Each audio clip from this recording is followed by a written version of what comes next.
পারেনি, পরে একজনের ফাইল এগিয়ে দিয়ে বলে, ভাই ফাইল তো আগাই দিলাম, কিছু খুশি করেন।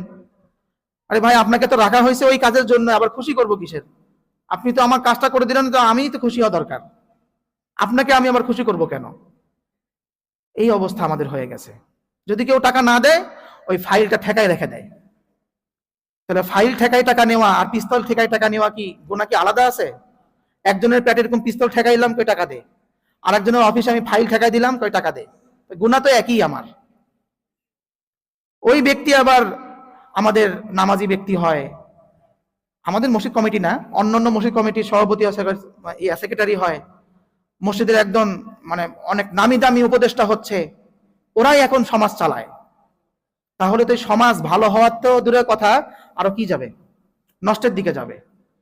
তারা চায় যে ইমাম সাহেব আমাদেরকে একটু খাওয়াক, হুজুররা আমাদেরকে একটু খাওয়াক, না খাওয়াইলে হুজুরদের ভিতরে আবার কি করে, বিরুদ্ধে আবার যারা এমপ্লয়ি আছে এদের বিরুদ্ধে আবার সমস্যা করে। এই ধরনের ব্যক্তিদেরকে আমাদেরকে পরিত্যাগ করতে হবে, বাদ দিতে হবে। এরা যেন কোনোভাবেই যেন সমাজপতি যেন না হয়, মসজিদের দায়িত্ব যেন না আসে, এই চেষ্টা আমাদেরকে করতে হবে।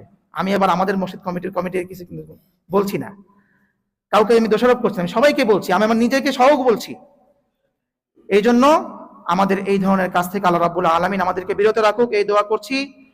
এবং মেরাজের যে সমস্ত বিষয় রয়েছে, এটাকে পরিপূর্ণ মানার জন্য আল্লাহ রাব্বুল আলামিন আমাদের সকলকেই হেফাজত করুন, তৌফিক দান করুন।